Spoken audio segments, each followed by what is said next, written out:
हम लोग Reynold number के बारे में पढ़ेंगे। Reynold number, it is defined as the ratio of inertia force of a flowing fluid and the viscous force of the fluid. तो Reynold number किसका किसका रेशियो होता है? Inertia force upon viscous force. इसका रेशियो को क्या बोलते हैं हम लोग? रेनॉल्ड नंबर बोलते हैं। ये डायमेंशन लेस क्वांटिटी होता है। The expression for Reynold number is obtain as, इसके एक्सप्रेशन निकालेंगे हम लोग। तो इनर्शिया फोर्स क्या होता है हमारा? Mass into acceleration. मास क्या होता है? डेंसिटी इक्वल टू क्या होता है? Mass by volume. तो मास कितना हो जाएगा? Density into volume. मैं यहाँ पे इसको लिख देता हूँ, डेंसिटी हो गया, ये वॉल्यूम हो गया, इंटू एक्सेलरेशन को मैं क्या लिख सकता हूँ? एक्सेलरेशन को लिख सकता हूँ वेलोसिटी अपॉन टाइम। ये हमारा एक्सेलरेशन हो गया। रो, इसको मैं लिख दिया मैं volume per unit time into velocity. तो वॉल्यूम पर यूनिट टाइम क्या होता है? ये वॉल्यूम पर यूनिट टाइम, मतलब इस वॉल्यूम का यूनिट होता है मीटर क्यूब और टाइम का यूनिट सेकंड। तो मीटर क्यूब पर सेकंड किसका यूनिट होता है? डिस्चार्ज का। तो डिस्चार्ज क्या होता है? Area into velocity.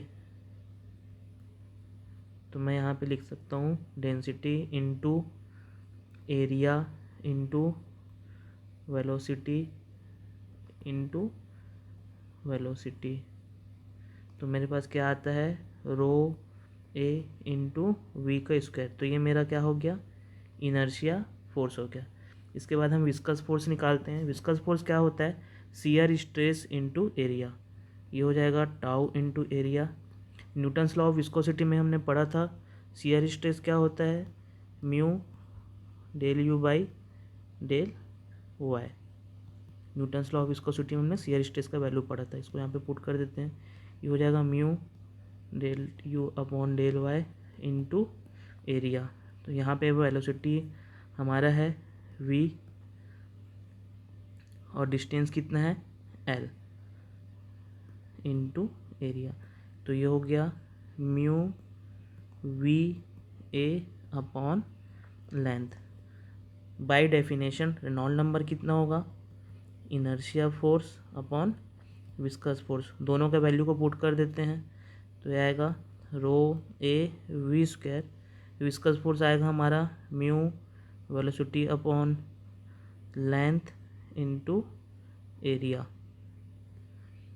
इसको सॉल्व करेंगे तो हमारे पास आएगा rho V L upon mu, या फिर इसको और क्या लिख सकता हूँ?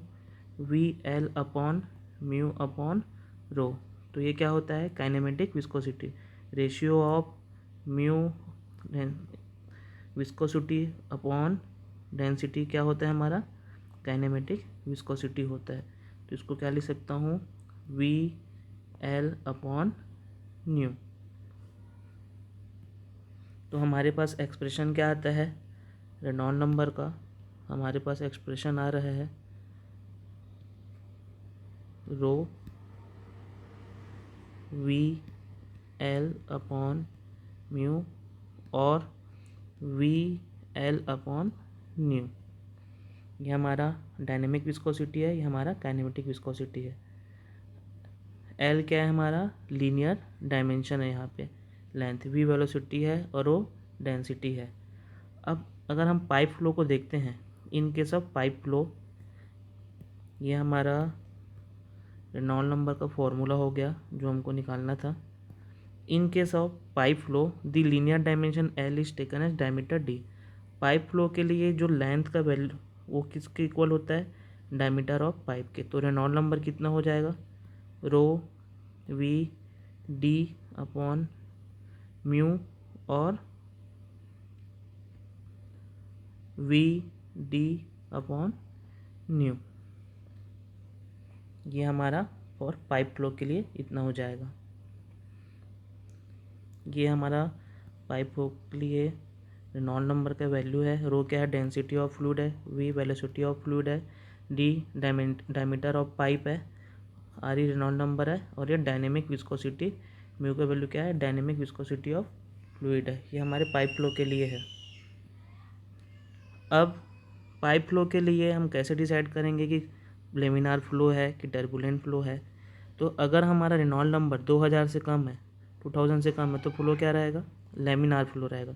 और अगर रेनॉल्ड नंबर 4000 से ज़्यादा है तो फ्लो क्या रहेगा? टर्बुलेंट फ्लो रहेगा। ये हमारा लेमिनार फ्लो का डायग्राम है, ये हमारा turbulent flow. Laminar turbulent flow क्या होता है हमने पहले भी इस लेक्चर में पढ़ा था, लेक्चर 3.1 में। अगर आप याद नहीं है तो लेक्चर 3.1 का वीडियो देख सकते हैं। इसके बाद आता है flat plate flow. Reynold number flat plate flow के लिए कितना होगा? तो यहाँ हमारा फ्लैट प्लेट दिख रहा है जिसका लेंथ कितना है? एल है। यहाँ से ये डिस्टेंस है एक्स, और ये एक्स से डिस्टेंस है। एक्स क्या है यहाँ पे? कैरेक्टरिस्टिक फ्लो डायमेंशन है। यू यहाँ पे क्या है? फ्लो वेलोसिटी है। और एक्स ही क्या है? The value of x. The value of x जब ये एक्सी पे पहुंचता है वहाँ पे ट्रांजिशन होता है लेमिनार का टर्बुलेंट फ्लो में।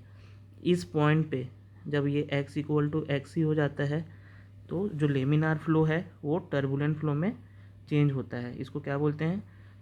Transition of laminar flow into turbulent flow. यहाँ पे दिख रहा है, यहाँ तक हमको लेमिनार फ्लो दिख रहा है और उसके बाद टर्बुलेंट फ्लो दिख रहा है। तो ये एक्स और एक्सी का वैल्यू कितना होता है जिससे हम पता कर सके कि ये लेमिनार है और टर्बुलेंट है। अगर मेरा एक्स का वैल्यू लेस देन आ रहा है एक्स सी से, तो ये मेरा कौन सा फ्लो होगा? ये मेरा लेमिनार फ्लो होगा। और एक्स का वैल्यू अगर एक्स सी से ज़्यादा है और इक्वल भी है तो ये मेरा टर्बुलेंट फ्लो होगा। इसको देख लेते हैं, यहाँ पे लिखे हुए अगर एक्स का वैल्यू एक्सी से कम है तो फ्लो क्या है? लेमिनार है। और एक्स का वैल्यू एक्सी के इक्वल है और उससे ज़्यादा है तो फ्लो क्या रहेगा? टर्बुलेंट फ्लो रहेगा। अगर Reynold number flat plate flow में अगर रेनॉल्ड नंबर 5 × 10⁵ से कम है तो फ्लो क्या रहेगा? लेमिनार फ्लो रहेगा। और 5 × 10⁵ से ज़्यादा है रेनॉल्ड नंबर तो फ्लो क्या रहेगा? हमारा टर्बुलेंट फ्लो रहेगा। मेरे ख्याल से रेनॉल्ड नंबर के बारे में हमको समझ में आ गया होगा। अगर इसमें भी कुछ भी डाउट है तो आप पूछ सकते हैं। बहुत इजी टॉपिक था ये। Okay, thank you.